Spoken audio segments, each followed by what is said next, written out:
আসসালামু আলাইকুম ওয়া রাহমাতুল্লাহ। সুধী শ্রোতা মণ্ডলী, আজকে আমি আপনাদের সামনে আলোচনা করব সুলতান সালাউদ্দিন আইয়ুবী রহমাতুল্লাহ আলাইহির ভাই তাকিউদ্দিন রহমাতুল্লাহ আলাইহির সুদান আক্রমণের ঘটনা নিয়ে। কেননা এদিকে সুলতান সালাউদ্দিন আইয়ুবী রহমাতুল্লাহ আলাইহি ইরাক দুর্গ অভিযানে ব্যস্ত ছিলেন, অন্যদিকে তাকিউদ্দিন রহমাতুল্লাহ আলাইহি সুদান আক্রমণ করে বসেছেন। তাহলে দেরি না করে শুরু করা যাক। তাকিউদ্দিন আবেগের উন্মাদনায় আক্রমণ করে বসলেন ঠিকই, কিন্তু যুদ্ধে জয়লাভ করার জন্য যে বিচক্ষণতা ও দক্ষতা থাকা দরকার তা তার ছিল না। সত্যি কথা বলতে কি, বিচক্ষণতা থাকলে তিনি এই অনাহুত যুদ্ধে জড়িয়েও পড়তেন না। যাই হোক, যখন তাকিউদ্দিন দেখলেন যুদ্ধের অবস্থা সুবিধের নয়, তখন তিনি এই কমান্ডারকে ভাইয়ের কাছে পাঠিয়ে দিলেন। একজন কাসিদ না পাঠিয়ে কমান্ডারকে পাঠানোর কারণ, সে যুদ্ধক্ষেত্রে সবিশেষ বর্ণনা সুলতান আইয়ুবীর কাছে বুঝিয়ে বলতে পারবে। সুলতান আইয়ুবী আগেই এ যুদ্ধের খবর পেয়েছিলেন, শুধু এতটুকু জানতে পেরেছিলেন তাকিউদ্দিন সুদানের উপর আক্রমণ চালিয়েছে। কমান্ডার সুলতান আইয়ুবীকে শোনালো যুদ্ধের বিস্তারিত বিবরণ। বলল, তাকিউদ্দিন বাস্তবতার দিকে দৃষ্টি না দিয়ে শুধু আবেগ ও উত্তেজনার বশবর্তী হয়ে সুদান আক্রমণের আদেশ দিয়েছিলেন। সুলতান জানতেন তাকিউদ্দিনের চেতনা ও আবেগ সুলতান আইয়ুবীর থেকে ভিন্ন ছিল না। ভিন্ন ছিল দুই ভাইয়ের বিচার বিবেচনা ও বিচক্ষণতা। তাকিউদ্দিন যে সিদ্ধান্ত নিয়েছিলেন তা সৎ উদ্দেশ্যে এবং ইসলামী প্রেরণা থেকেই নিয়েছিলেন, কিন্তু তিনি বাস্তবতাকে উপেক্ষা করেছিলেন। নিজের গোয়েন্দা বিভাগের রিপোর্ট এবং উপদেষ্টাদের মতামতের উপর পূর্ণ গুরুত্ব ও খেয়াল দেননি। তিনি শুধু সেই রিপোর্টের উপর গুরুত্ব আরোপ করেছিলেন যাতে সুদানিদের ট্রেনিং নেওয়া এবং আক্রমণের প্রস্তুতির কথা বলা হয়েছে। তাকিউদ্দিন শত্রুদেরকে প্রস্তুত হওয়ার আগেই বশীভূত করার সিদ্ধান্ত নিয়েছিলেন, কিন্তু এর শেষ পরিণাম কি তা জানার চেষ্টা করেননি। সুদানিদের সামরিক শক্তি কেমন ও কত বেশি তাও খতিয়ে দেখতে চেষ্টা করেননি। তিনি বুঝতে চেষ্টা করেননি তারা যুদ্ধে কত শক্তি প্রয়োগ করবে এবং কত শক্তি রিজার্ভ রাখবে। তাদের কি পরিমাণ অস্ত্র ও যুদ্ধ সরঞ্জাম আছে তারও খবর নেননি। জানতে চাননি তাদের অশ্বারোহী ও পদাতিক বাহিনী কত। তার চেয়েও বড় কথা, ময়দানে কি ধরনের প্রতিরোধের মোকাবেলা তাকে করতে হবে সে কথা না জেনেই তিনি আক্রমণের হুকুম দিয়েছিলেন।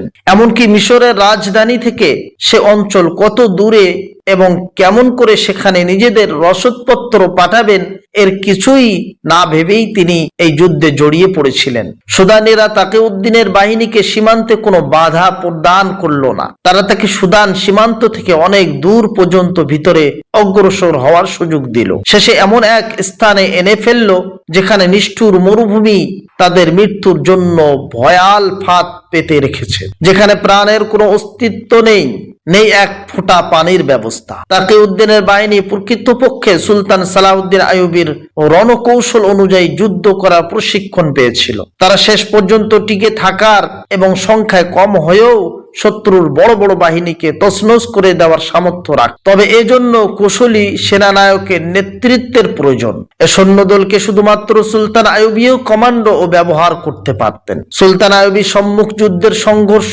সবসময় এড়িয়ে চলতেন। তিনি সৈনিকদের প্রস্তুত করেছিলেন কমান্ডো লড়াইয়ের উপযুক্ত করে, ক্ষিপ্রতা, গতিশীলতা ও অতর্কিত আঘাত হানার জন্য।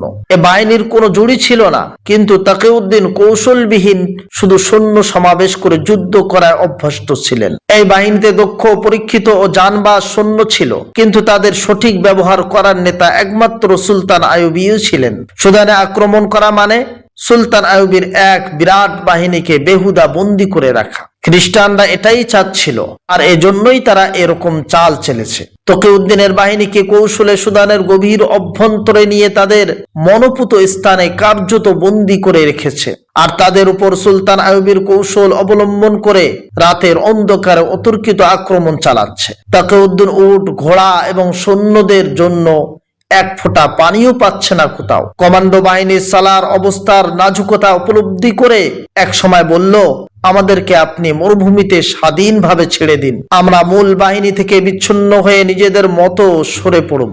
এরপর অতর্কিত হামলার মোকাবেলায় আমরা ওদের উপর অতর্কিত হামলা চালাবো এবং তাদের কাছ থেকেই ছিনিয়ে আনবো আমাদের খাদ্য ও পানীয়।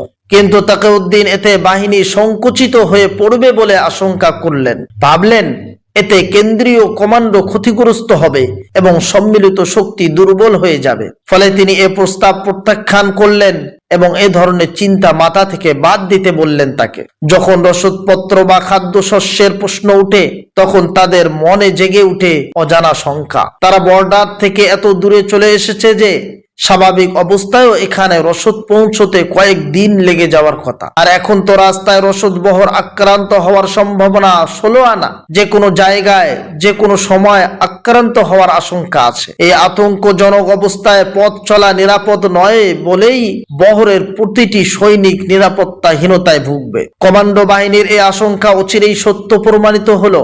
একদিন তারা খবর পেল তাদের খাদ্যশস্যবাহী বহর আক্রান্ত হয়েছে এবং শত্রুরা সমস্ত খাদ্যশস্য, রসদপত্র ও বাহনের জন্য নিয়ে আসা পশু লুট করে নিয়ে গেছে। এই ঘটনার পর কমান্ডো বাহিনীর প্রধান আবারও তাকিউদ্দিনের কাছে তার প্রস্তাব পেশ করলো, কিন্তু তাকিউদ্দিন সে প্রস্তাব তো গ্রাহ্যই করলেন না, বরং এজন্য তাকে তিরস্কার করলেন। অনাকাঙ্ক্ষিত হলেও তাকিউদ্দিনের সাথে তার বাক বিতণ্ডা হলো এবং তাকিউদ্দিন তাকে কড়া ধমক লাগালেন। কমান্ডার বলল, আমরা আপনার নেতৃত্বে যুদ্ধ করতে এসেছি, যুদ্ধ করব, কিন্তু তার মানে এ নয় যে শত্রুরা রাতের আধারে এসে আমাদের খাদ্যশস্য লুট করে নিয়ে যাবে আর আমরা তা চুপ করে দেখব। লড়াইয়ের স্বার্থে আপনাকে কোনো পরামর্শ দিতে পারবো না। তাকিউদ্দিন ক্ষেপে গিয়ে বললেন, তুমি সীমা অতিক্রম করে যাচ্ছ, তোমার কাছ থেকে আমার যুদ্ধ করা শিখতে হবে না। কমান্ডার উত্তরে বলল, আমাকে মাফ করবেন, আপনি সুলতান তাকিউদ্দিন, সুলতান সালাউদ্দিন নন। আমরা যুদ্ধ করতে শিখেছি সুলতান সালাউদ্দিন আইয়ুবীর কাছ থেকে, আপনার কাছ থেকে নয়। সিপাহ সালার হিসাবে তিনি আমাদেরকে যেভাবে যুদ্ধ করতে শিখিয়েছেন আমরা সেভাবেই যুদ্ধ করতে চাই। সারা জীবন আমরা কমান্ডো ট্রেনিং পেয়েছি, আমরা শিখেছি কি করে শত্রুর পেটের মধ্যে ঢুকে তাদের পেট কেটে বেরিয়ে আসতে হয়। আপনার সৈন্যরা ক্ষুধায় মরছে আর তাদের খাবার ও রসদপত্র শত্রুরা লুট করে নিয়ে যাচ্ছে। আমরা শত্রুদের রসদ ছিনিয়ে নিয়ে নিজের সৈন্যদের পেট ভরাতে অভ্যস্ত। তাকিউদ্দিনের চোখে পানি এসে গেল। তিনি জানতেন কমান্ডার কি প্রেরণা ও আবেগ নিয়ে কথা বলছে। রাগের পরিবর্তে তার মাঝেও এসে ভর করলো আবেগ। তিনি সেই আবেগ দমন করে বললেন, আমি সেই জাতে বারি তাআলাকে ভয় করি, আমি সেই আল্লাহ রাব্বুল আলামিনকে ভয় করি। নিজে নিরাপদ অবস্থানে থেকে আমি এই জানবাজদের কি করে মৃত্যুর মুখে ঠেলে দেই বলো? এ কথা আপনার আগেই ভাবা উচিত ছিল, এভাবে আপনার আক্রমণ করা উচিত হয়নি, কিন্তু এখন আর এ কথা ভেবে লাভ নেই। আমাদের মধ্যে এমন কেউ নেই যে আল্লাহর নামে জীবন কোরবানি করতে ভয় পায়। মুজাহিদ যত বেশি মৃত্যুর কাছাকাছি হয় ততই সে আল্লাহর নৈকট্য অনুভব করে। আমরা এখন দুশমনের ফাঁদে পড়ে আছি। এ অভিযানে আমরা যদি বিজয় অর্জন করতে না পারি তবে শাহাদাতের গৌরব থেকে কেউ আমাদের বঞ্চিত করতে পারবে না। তাকিউদ্দিন আবেগ প্রবণ হলেও বুদ্ধি বিবেক সবটাই গুলিয়ে ফেলেননি। তার মনে পড়ল সুলতান আইয়ুবীর নসিহাত, নিজেকে একজন বাদশাহ মনে করে কারো উপর আদেশ চাপিয়ে দিও না, যুদ্ধের ময়দানে গিয়ে নিজের ভুল গোপন করো না। তিনি কমান্ডারের রূঢ় আচরণে অপরাধ নিলেন না, বরং সঙ্গে সঙ্গে সমস্ত সালারদের ডেকে পরামর্শ বসলেন। যুদ্ধের অবস্থা ও পরবর্তী পদক্ষেপ সম্বন্ধে খোলাখুলি আলোচনা হলো। সিদ্ধান্ত হলো যে কোনো আচমকায় হামলার যথাযথ জবাব দেওয়া হবে। এজন্য কমান্ডো বাহিনীকে মূল বাহিনী থেকে সরিয়ে স্বাধীনভাবে কাজ করার সুযোগ দেওয়া হবে। তারাই মোকাবেলা করবে অতর্কিত আক্রমণের। রসদ আসার রাস্তা কমান্ডো বাহিনীর নিয়ন্ত্রণে ছেড়ে দেওয়া হবে। পুরো রাস্তায় টহল বসাবে কমান্ডো বাহিনী। সেনাবাহিনীকে 3 ভাবে বিভক্ত করা হবে।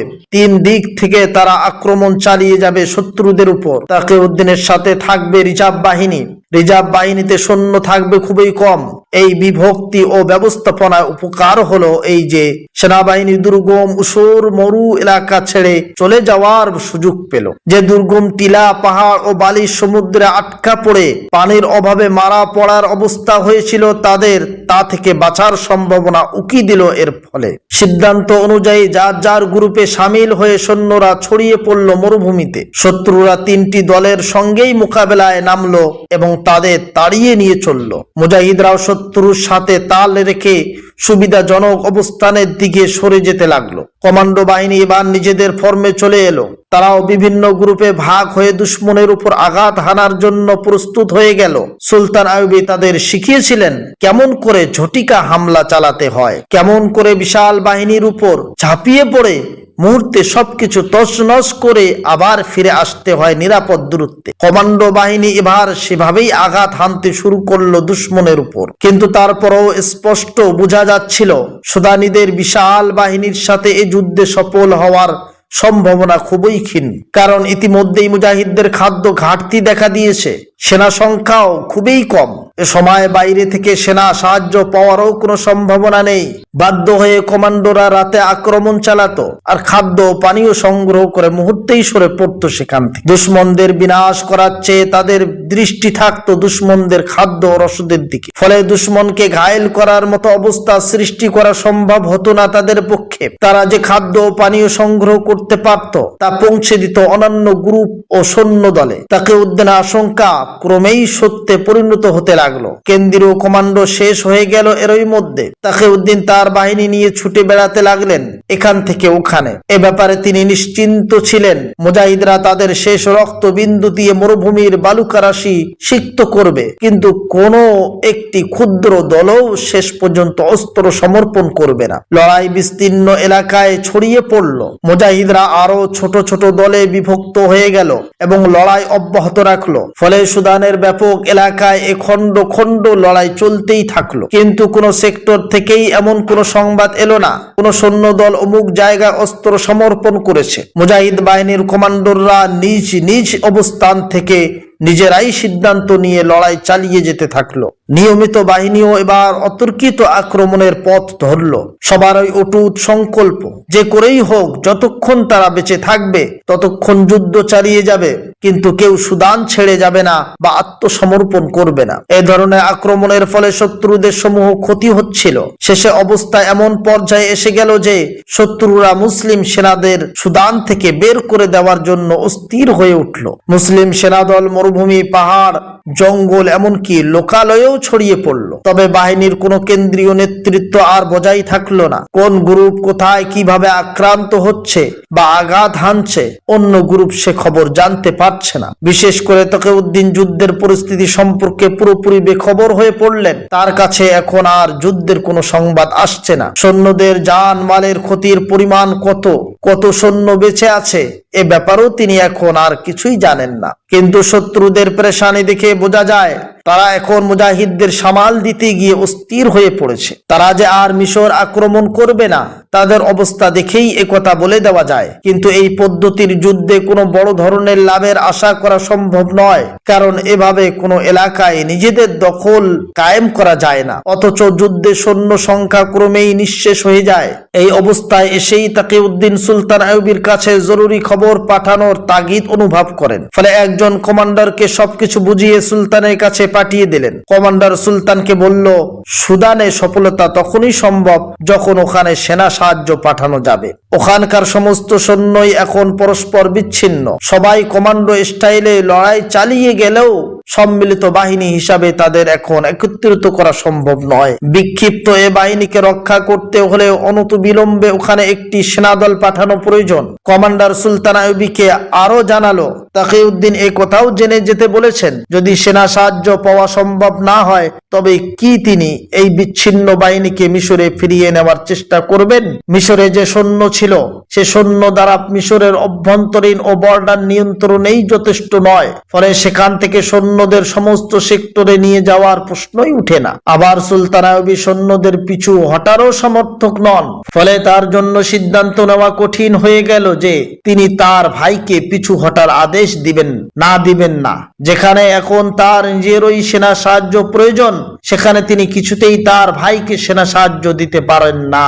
আর যদি তাই হয় তাহলে তাদের পিছু হটার আদেশ দেওয়া ছাড়া এই মুহূর্তে তিনি আর কি করতে পারেন? বাস্তবতা বলছে ওদের সরে আসার হুকুম দাও, আর আবেগ বলছে মুজাহিদ কখনো ময়দানে পিঠ দেখাতে পারে না, এমন হুকুম তুমি কিছুতেই দিতে পারো না। তিনি গভীর চিন্তায় পড়ে গেলেন। তাকিউদ্দিনের কাছে সুলতান আইয়ুবীর কাছে যুদ্ধের বর্তমান অবস্থা সবিস্তারে বর্ণনা করেছিল, কিন্তু সেখানে যে এরই মধ্যে গুপ্ত হত্যা শুরু হয়ে গেছে সে কথা তার জানা ছিল না। ফলে এ ব্যাপারে সে সুলতানকে কিছু বলতেও পারেনি। এসব কথা আরো অনেক পরে সুলতানের গোচরে আসে। তাকিউদ্দিনের বাহিনী তখন বিভিন্ন দলে বিভক্ত হয়ে চারদিকে ছড়িয়ে পড়েছিল। কোথাও এক জায়গায় স্থির হয়ে বসে না থেকে এক জায়গা থেকে অন্য জায়গায় ঘুরে বেড়াচ্ছিল ওরা। কখনো তাদের সামনে পড়তো যাযাবরদের ঝুপড়ি ও তাঁবু, কোথাও সবুজ শ্যামল মাঠ ও শস্য ক্ষেত। তবে অধিকাংশ এলাকায় ছিল অনুর্বর, জনবসতিহীন এবং নিরেট মরুময় অঞ্চল। এক সন্ধ্যায় মুজাহিদ বাহিনীর 3 জন কমান্ডো তাদের এক সিনিয়র অফিসারের কাছে ফিরে এলো। তাদের মধ্যে 2 জন আহত। তারা বলল 21 জন মুজাহিদ ও 1 জন কমান্ডার নিয়ে মোট 22 জনের একটি দল ছিল ওদের। দিনের বেলা দলটি এক জায়গায় লুকিয়েছিল। দলের কমান্ডার পাহারা দেওয়ার ছলে এদিক ওদিক টহল দিয়ে বেড়াচ্ছিল। এক সুদানি উষ্ট্রারোহী সেখান দিয়ে যাবার সময় কমান্ডারকে দেখে থমকে দাঁড়িয়ে পড়ল। কমান্ডার তার কাছে গেলে তারা পরস্পর কথা বলল, কিন্তু দল থেকে অনেক দূরে থাকায় তারা কি কথা বলেছে জানা গেল না। উষ্ট্রারোহী চলে গেল। দলের কমান্ডার এসে সুসংবাদ দিল 2 মাইল উত্তরে নাকি একটি গ্রাম আছে, সেখানে শুধু মুসলমানরাই বসবাস করে। উটের আরোহী সে গ্রামেরই বাসিন্দা। তিনি আমাদের সবাইকে তাদের গ্রামে দাওয়াত করেছেন। বলেছেন গ্রামের কাছেই নাকি দুশমনের একটি ঘাঁটি আছে, আমরা গেলে শত্রুর সে ঘাঁটি নাকি তারা চিনিয়ে দেবে। আমি তার দাওয়াত কবুল করেছি। তাহলে তো ভালোই, পেটও ভরবে, হাতও লড়বে। হ্যাঁ, রাতে গ্রামবাসী সবাইকে মেহমানদারি করার পর অভিযানের সময় যুবকরা নাকি আমাদের সঙ্গ দিতেও রাজি হবে। মুজাহিদরা সকলেই খুব খুশি হলো এই ভেবে যে সেখানে খাওয়া দাওয়া আদর আপ্যায়ন ছাড়াও শত্রুদের উপরে আক্রমণের সুযোগ থাকে। সূর্য ডুবার সাথে সাথেই তারা সেই গ্রামের দিকে রওনা হলো। সেখানে গিয়ে দেখতে পেল শুধু 3টি যাযাবার ঝুপড়ি। ঝুপড়ির আশেপাশে গাছপালা ও পানির ব্যবস্থাও আছে। সৈন্যদেরকে ঝুপড়ির বাইরে তাঁবু টানাতে বলা হলো। সুদানি লোকটি কমান্ডারকে একটি ঝুপড়ির মধ্যে নিয়ে গেল। বাইরে মশাল জ্বালিয়ে দেওয়া হলো এবং সকলকে বেশ আদর আপ্যায়ন করেই খাওয়ানো হলো। দলের কমান্ডার বলল, তোমরা সবাই শুয়ে পড়ো, যখন আক্রমণের সময় হবে তখন তোমাদের জাগিয়ে দেওয়া হবে। ক্লান্ত সৈনিকরা শুয়ে পড়ল। এই আগত 3 জনের মধ্যে একজনের তখনও ঘুম আসেনি। হঠাৎ পাশের ঝুপড়ির মধ্যে নারী কণ্ঠের হাসির ঝংকার শুনতে পেয়ে সে উঠে বসলো। উকি মেরে দেখলো তাদের কমান্ডার সুন্দরী 2 নারীর সাথে হাসাহাসি করছে আর শরাব পান করছে। মেয়েরা যাযাবরদের পোশাক পরে থাকলেও স্পষ্টই বোঝা যাচ্ছিল তারা যাযাবর কন্যা নয়। এ সময় সৈনিকটির কানে ভেসে এলো দূর থেকে লোকজনের কথা বলার অনুচ্চ শব্দ। সেদিকে তাকাতেই চাঁদের আলোতে সে দেখতে পেল মরুভূমির ঠান্ডা বালি মারিয়ে কিছু লোক বর্ষা ও তলোয়ার হাতে নিয়ে এদিকেই আসছে। একবার সে ভাবলো অভিযানের অংশ নেওয়ার জন্য আসছে ওরা। তারপরই তার মনে কেন যেন সন্দেহ মাথাচাড়া দিয়ে উঠল। সে ঝুপড়ির পিছনে গাছের ছায়ায় অন্ধকারে গিয়ে লুকিয়ে পড়ল। দেখতে দেখতে লোকগুলো ঝুপড়ির কাছে এসে দাঁড়ালো। যে ঝুপড়িতে কমান্ডার মদ পান করছিল তার থেকে একটু দূরে আর একটা ঝুপড়িতে ঢুকলো একজন লোক। ওখানে কি হচ্ছে দেখার কৌতূহল জাগলো লুকিয়ে থাকা সৈন্যটির মনে। সে গাছের ছায়ার আড়াল নিয়ে অন্ধকারে সন্তর্পণে তার কাছে গিয়ে বেড়ার ফুটোতে চোখ রাখলো। দেখলো লোকটা ঘরে ঢুকেই সেই সুদানির সামনে গিয়ে